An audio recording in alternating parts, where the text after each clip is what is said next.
কেমন আছো সবাই? বুঝতেই পারতেছো তোমাদের সাথে কি নিয়ে আলোচনা করতে যাচ্ছি। এটা খুব সিম্পল একটা প্রশ্ন, কিন্তু একটা বিশাল সিদ্ধান্তের ব্যাপার এই কারণে, কারণ পৃথিবীতে যত বড় বড় জিনিসগুলো ঘটছে সবকিছু ঘটার পিছনে আগে একটা সিদ্ধান্ত ছিল। তোমার লাইফেও প্রতিটা জিনিস তোমার সিদ্ধান্ত দ্বারাই কিন্তু নিয়ন্ত্রিত হয়। তো তুমি কি করবা তোমার লাইফে, কি করবা না, এই সমস্ত কিছু তুমি কি করছো সিদ্ধান্তের ফলাফল হিসেবেই করছো। তো দেখো, কলেজ লাইফের শুরুটা তুমি কিভাবে করবা, এটা সিম্পল কোয়েশ্চেন হলেও এটার অনেক বেশি মাহাত্ম্য আছে।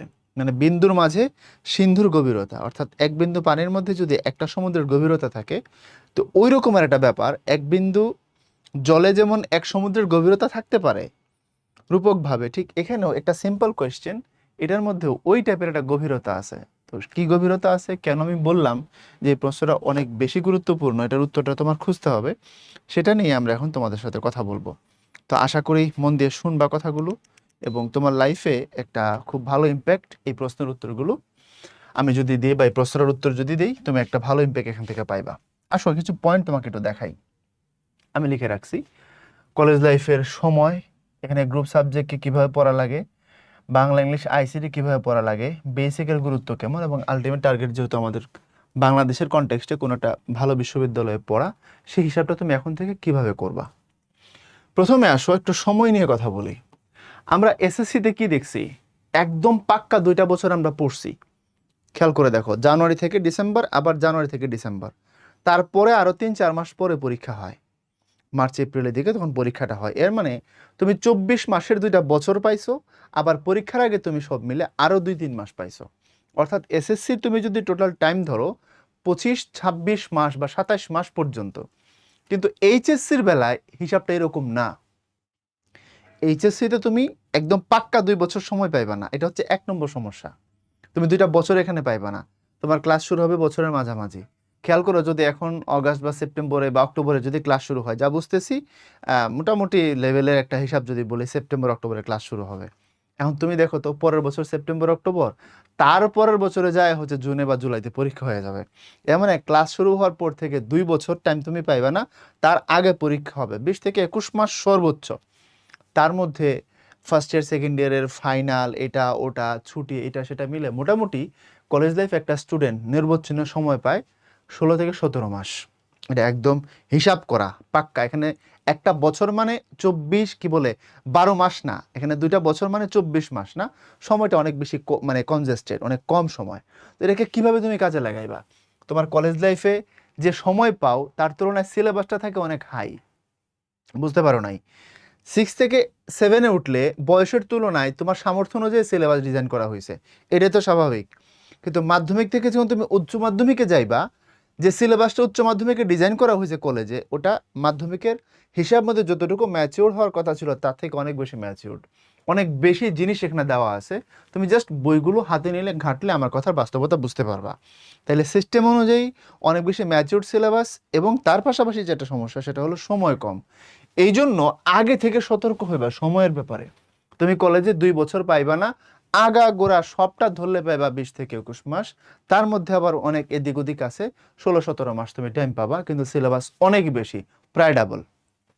গেল একটা, এটা মাথায় রাখবা। হ্যাঁ, মাথায় রেখে তুমি কলেজ টাইম শুরু করবে, তাহলে তোমার গতি কেমন হইতে হবে, তোমার গতি হইতে হবে আগের থেকে অনেক বেশি, একদম রকেট অনুযায়ী তোমাকে চলতে হবে। এরপরে আসো, এই দুইটাতে অনেকে আমরা ব্যালেন্স করতে পারি না, গ্রুপ সাবজেক্ট আর ইবিআই কিভাবে পড়বো। ইবিআই মানে বাংলা ইংলিশ আইসিটি, আর গ্রুপ সাবজেক্ট তুমি যে গ্রুপ নিছো, সায়েন্স কমার্স আর্টস যেটাই তুমি নিছো, সেখানে একটা হিসাব কিতাব। তো দেখো, যারা সায়েন্স পড়ে তারা physics chemistry higher math biology এগুলোর পেছনে এমনভাবে পড়ে থাকে, এত বেশি টাইম তারা দেয়, পরীক্ষার পরে দেখা গেছে ওগুলো তারা ভালোই করছে, কিন্তু এই জায়গায় বড় ধরনের ব্লান্ডার।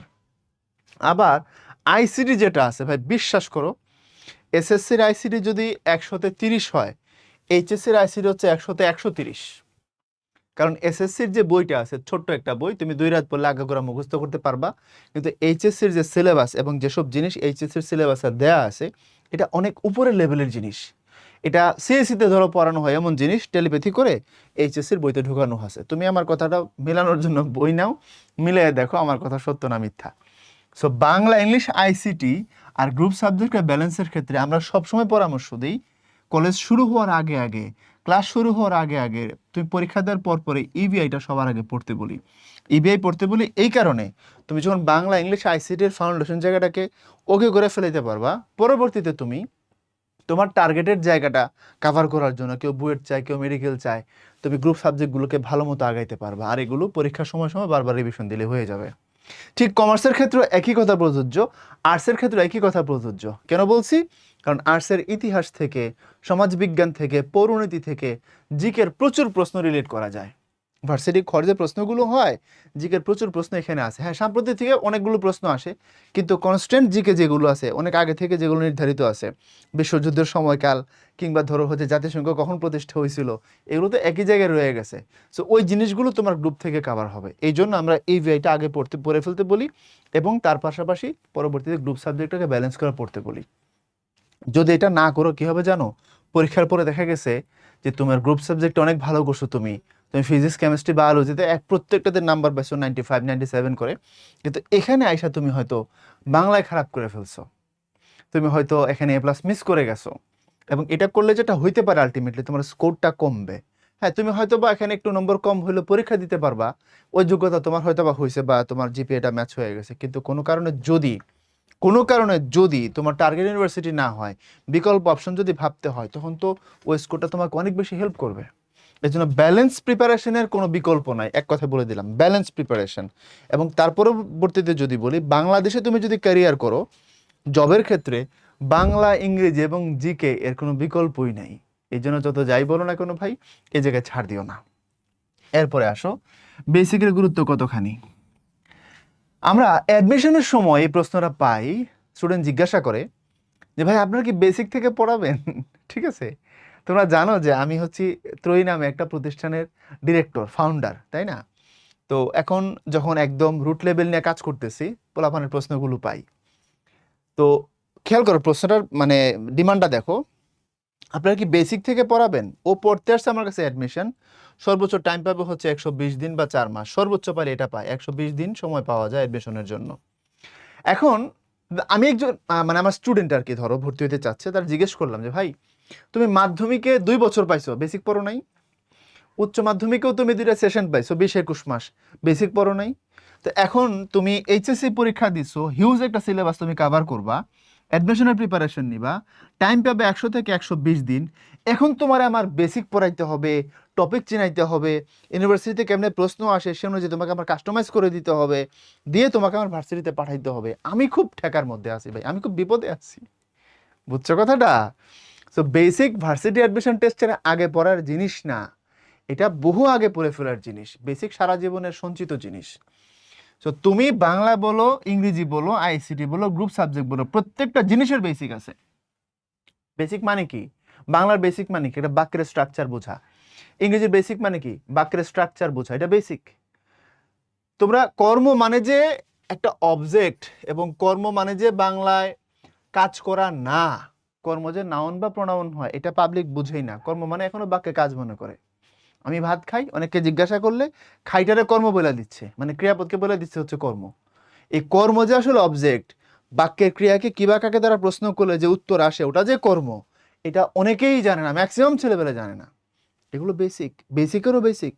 তো ভাই প্রত্যেকটা সাবজেক্ট পড়ার ক্ষেত্রে বেসিক আছে। অনেকে প্রশ্ন করে ভাই তাহলে আমি যদি আর্টসে পড়ি, আমার তো বেসিকের, গ্রুপ সাবজেক্টে আমার কোনো বেসিক নাই। আছে, আছে।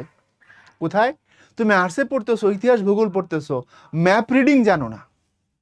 একটা ম্যাপ রিডিং আছে, একটা ম্যাপের মধ্যে অক্ষরেখা কোনটা, দ্রাঘিমা রেখা কোনটা, কিভাবে সময় বাড়ে কিভাবে কমে, কোথায় কোন প্রণালী আছে, কার সাথে কার সংযুক্তি, কার সাথে কিভাবে কোনটা বিযুক্ত হইল, কোন মহাদেশে কোন দেশের অবস্থান কোথায় আছে, এগুলো হচ্ছে ম্যাপ রিডিং। ম্যাপের বিস্তারিত খুঁটিনাটি জানা, প্রমাণ সময়, আন্তর্জাতিক প্রমাণ সময়, তারপর হচ্ছে স্থানীয় সময়, এগুলো কিভাবে ধরা হয়, এগুলো ম্যাপ থেকে পড়তে হয়। এগুলো হচ্ছে আর্টসের বেসিক, বা বেসিকের কোনো শেষ নেই। সো এই জিনিসটার উপর গুরুত্ব দিবা। মাধ্যমিকে দিছো আর না দিছো, এখন যদি তুমি এই জায়গায় গ্যাপ ফেলাও, এটা তোমাকে ভোগাবে। কোথায় ভোগাবে? তোমার চূড়ান্ত টার্গেটে তুমি যা হিট করতে পারবা না। কারণ তোমার তো একটা টার্গেট আছে, তুমি ইউনিভার্সিটিতে পড়বা, তুমি মেডিকেলে পড়বা, তুমি হচ্ছে বুয়েটে পড়বা, তাই না? বুয়েট, মেডিকেল, ইঞ্জিনিয়ারিং, ভার্সিটি, ক খ যেখানেই তুমি পড়ো না কেন, এই এই জায়গাগুলো, যে কথাগুলো আমি এখান থেকে বললাম, এগুলোকে যদি তুমি মানে সিস্টেমেটিক ভাবে সাজাইতে না পারো তোমার স্টাডিতে, যদি তুমি এগুলোকে মেনটেন করতে না পারো, তুমি এখানে আইসা বড় ধরনের বিপদের মুখোমুখি হইবা। কারণ এখানে তোমাকে 3 থেকে 4 মাসে একটা হিউজ জিনিস পড়াই দেওয়া হবে। তো তোমার যদি সেই ফিটনেস আগে থেকে অর্জিত থাকে, তুমি এখানে এসে এই রেসে ভালো করবা। আর আগে থেকে তোমার ফিটনেস নাই, এখানে এসে তুমি দম পাইবা না। এবং দম না পাওয়ার ফলাফল কি? ফলাফল ওই একটাই, পরীক্ষা দিবা আর দেখবা সব জায়গায় হয় ওয়েটিং না হয় ফেল, হয় ওয়েটিং না হয় ফেল। বুঝতেছো কথাটা? তো ভাই অ্যাডমিশনে যে প্রশ্নগুলো আসে সেগুলো ভিন গ্রহের কোনো জিনিস থেকে আসে না, তোমার সিলেবাসের ভেতর থেকে আসে। কোয়েশ্চেন হলো তুমি সেটাকে মেনটেন করছো কিনা, এটা হচ্ছে ব্যাপার। এখন এটাকে কেন আমি তোমার চূড়ান্ত টার্গেট বানাইলাম এইচএসসির কনটেক্সটে বা বাংলাদেশের কনটেক্সটে, তার একটা ব্যাখ্যা তোমাকে আমি 1 মিনিটে দিব, দিয়ে আমার কথাবার্তা যা ছিল আমি শেষ করে দিচ্ছি। তুমি যদি ইন্টারমিডিয়েটের পরে বাংলাদেশের বাইরে চলে যাও ক্যারিয়ার করার জন্য, নাইস, যাও। তোমার বাংলাদেশের ভার্সিটি অ্যাডমিশন টেস্টে তোমার হয়তো ভুগতে হবে না, বাট ওখানে তোমার ভালো মার্কস থাকা লাগবে। যত ভালো ভার্সিটি তুমি পড়তে চাইবা, তোমার হচ্ছে অনেক কো কারিকুলাম অ্যাক্টিভিটিস ভালো হওয়া লাগবে, ডিবেট থেকে শুরু করে স্পোর্টস পর্যন্ত প্রত্যেকটাতে তোমার ভালো ভালো দখল থাকা লাগবে। জানো তোমরা অনেকে এগুলো, ওটা আমি কথা না বলি। বাংলাদেশে যদি তুমি ক্যারিয়ার করতে চাও, বাংলাদেশে, হ্যাঁ, তো তোমার এই কথাগুলো প্রত্যেকটা মেনটেন করা লাগবে। এগুলো তোমার লাগবে, কারণ এটার ভিত্তিতে তুমি এখানে এসা ভার্সিটিতে চান্স পাইবা। আর ভার্সিটিতে চান্স পাইলে তুমি কোন ভার্সিটিতে পড়তেছো, কি পড়তেছো, তার উপরে তোমার ভবিষ্যতের অনেকখানি নির্ভর করে। হ্যাঁ, অনেকে বুয়েটে পড়ে আইসা বিসিএস দিয়ে হয়তো বা কর কমিশনার হয়েছে, ঠিক আছে, কিন্তু বিসিএস যে দিছে ওখানে তো বাংলা ইংরেজি জিকে ছিল, তাই না? অনেকে হয়তো বা ইতিহাস পড়ছে বিশ্ববিদ্যালয়ে, কিন্তু পরবর্তীতে সে ব্যাংকে চাকরি করতেছে, তো ব্যাংকে পড়ার জন্য তো তার বাংলা ইংলিশ পড়তে হয়েছে, জিকে পড়তে হয়েছে। সো ভাই, বাংলাদেশে ক্যারিয়ার করলে আমি যে ডেকোরাম তোমাকে দেখাইলাম, এর বাইরে যাওয়ার আসলে সুযোগ নাই। সিস্টেমটা এভাবেই ডেভেলপ করা আছে, সিস্টেমটা এভাবেই তোমাকে দেখাচ্ছে, এই হলো ব্যাপার আর কি। সো আশা করি তোমরা বুঝতে পারবা বা বুঝছো আমার কথাগুলো। কলেজ লাইফের শুরু মানে হচ্ছে একটু আগে থেকে শুরু করা। এবং আরেকটা যদি আমি সিনপসিস করে বলি, বাংলা ইংরেজি আইসিটি এগুলোকে শুরু থেকে দেখে ফেলা, এগুলোকে গুছায় ফেলা, যাতে করে তোমার যে মূল পয়েন্ট, স্টাডি যখন শুরু হবে, তুমি যখন কলেজে যাওয়া আসা শুরু করবা, ওই টাইমে তোমার গ্রুপ সাবজেক্টের উপরে যেন হিট না আসে, আঘাত যেন না আসে। তুমি যদি এটাকে গুছায় রাখতে পারো, খালি পরীক্ষার আগে আগে রিভিশন দিবা, খালি রিভিশন দিবা, ব্যাস, এই হচ্ছে ব্যাপার। আর প্রত্যেকটা টপিকের, প্রত্যেকটা সাবজেক্টের বেসিকে গিয়ে পড়বা, এই হচ্ছে ব্যাপার। সো আশা করি তোমার সাথে ভালো টাইম আমার কাটছে। তোমাদের যদি কোনো সম্পূরক প্রশ্ন থাকে কমেন্টে জানাও, উত্তর দেওয়ার চেষ্টা করব। ভালো থাকবো সবাই, আল্লাহ হাফেজ।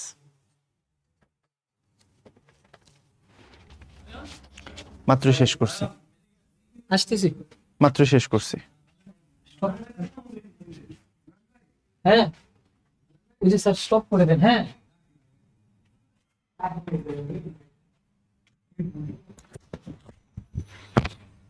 এই নাহিদ,